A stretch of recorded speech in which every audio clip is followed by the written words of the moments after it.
যদি দর্শকবৃন্দ আসসালামু আলাইকুম। আজ আশা করি আপনারা সবাই ভালো আছেন, আমিও আপনাদের দোয়ায় অনেক ভালো আছি। তো আজ আমি আপনাদেরকে একটা ওষুধ সম্পর্কে রিভিউ ধারণা দেব, যে ওষুধটি সবার জন্য খুবই গুরুত্বপূর্ণ। যেসব বাড়িতে ছোট ছোট বাবু বাচ্চা আছেন তাদেরকে জন্য খুব ম্যাজিক কাজ করে।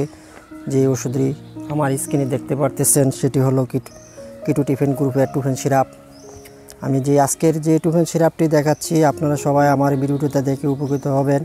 আশা রাখি আমার এই ভিডিওটি দেখে উপকৃত হলে পরবর্তীতে আপনারা আমার ভিডিওটি শেয়ার করে আপনাদের বন্ধুদেরকে জানাবেন। তো আজ আমি যে কিটোটিফেনে প্রতিটি এখানে টুফেন সিরাপ দেখাচ্ছি, এই টুফেন সিরাপে আছে কিটোটিফেন। এটা বিভিন্ন কোম্পানি বিভিন্ন নামে বাজারজাত করেছেন। তবে আমি আজকে যেই ওষুধটি দেখালাম সেটা হলো বেক্সিমকো কোম্পানি। তবে যারা আজকে আমার চ্যানেলটি এখনও সাবস্ক্রাইব করে নাই তারা অতি তাড়াতাড়ি সাবস্ক্রাইব করুন।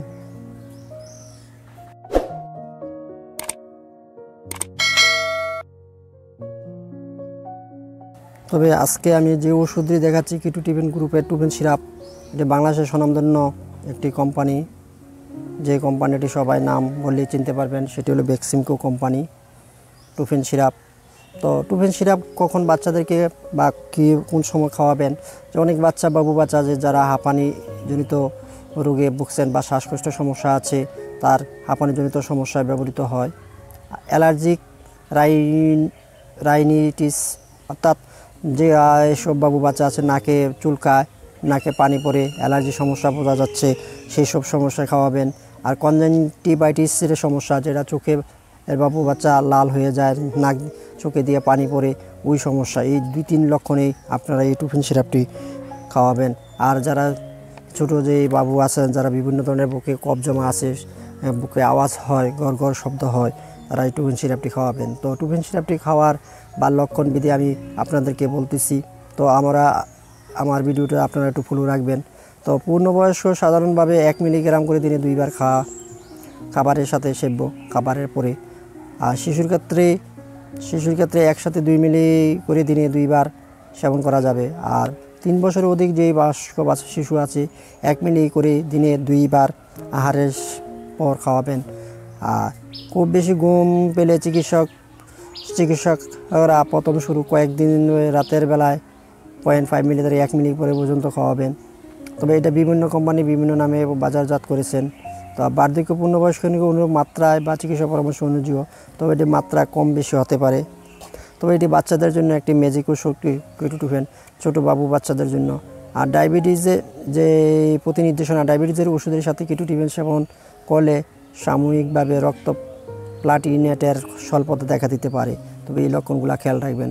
অতএব 2 ওষুধ একসাথে সেবন পরিহার করা উচিত না। আর গর্ভাবস্থায় বোনের উপর কিটোটিফেনের বিরূপ প্রক্রিয়া কোনো প্রমাণ পাওয়া যায়নি, তাই গর্ভাবস্থায় কিটোটিফেন সেবন করতে পারেন। মাতৃ দুগ্ধদানকালে ওষুধের মতো কিটোটিফেনের ব্যবহার সতর্কতার প্রয়োজন আছে।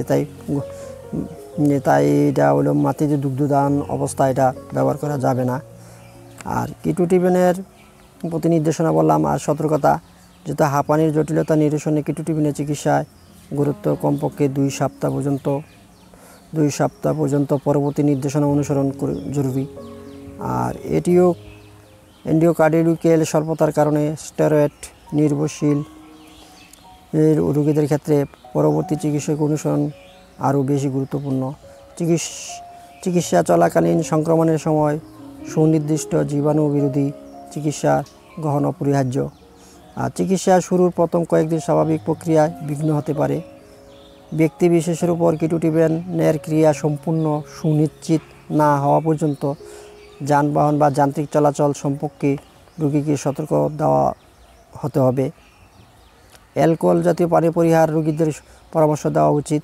যারা অ্যালকোহল খান বিভিন্ন ধরনের, তারা পরিহার করতে হবে। কিটোটিফেন ঘুমের ওষুধ বা অ্যালার্জিক ওষুধ বা অ্যালকোহল এই জাতীয় প্রতিক্রিয়া বাড়িয়ে দিতে পারে, যেটা ঘুম ভাব হতে পারে। মাত্রা আধিক্য, যারা অতিরিক্ত মাত্রায় কখনো কিটোটিফেন সেবন করবেন না। কিটোটিফেন দ্বিধাগ্রস্ত হতে পারে, তন্দ্রাচ্ছন্ন হতে পারে, মাথা ব্যথা হতে পারে, নাভির নিম্নগতি বা শ্বাসতন্ত্রের অবমাননা ইত্যাদি দেখা যেতে পারে। পাকস্থলী পরিষ্কার বা বমির মাধ্যমে বমি ভাব হতে পারে। তারপর আপনারা এই জিনিসটি অবশ্যই খেয়াল করবেন। আমার আশা করি আমার এই ভিডিওটি ভালো লাগলে আপনারা লাইক কমেন্ট শেয়ার করবেন এবং আপনারা এই ভিডিওটি থেকে উপকৃত হলে অবশ্যই আপনাদের বন্ধুদেরকে শেয়ার করবেন এবং এই পরামর্শ দিবেন। তো এর পার্শ্ব প্রতিক্রিয়া চিকিৎসার শুরুর প্রথম কয়েকদিনে তন্দ্রাচ্ছন্ন বা বিভিন্ন কিছু ক্ষেত্রে মুখ গহ্বরের শুকনোতা, সামান্য মাথা ব্যথা বা মাথা ঘোরা ভাব থাকতে পারে। যারা আমার চ্যানেলটি সাবস্ক্রাইব করেন না তারা সাবস্ক্রাইব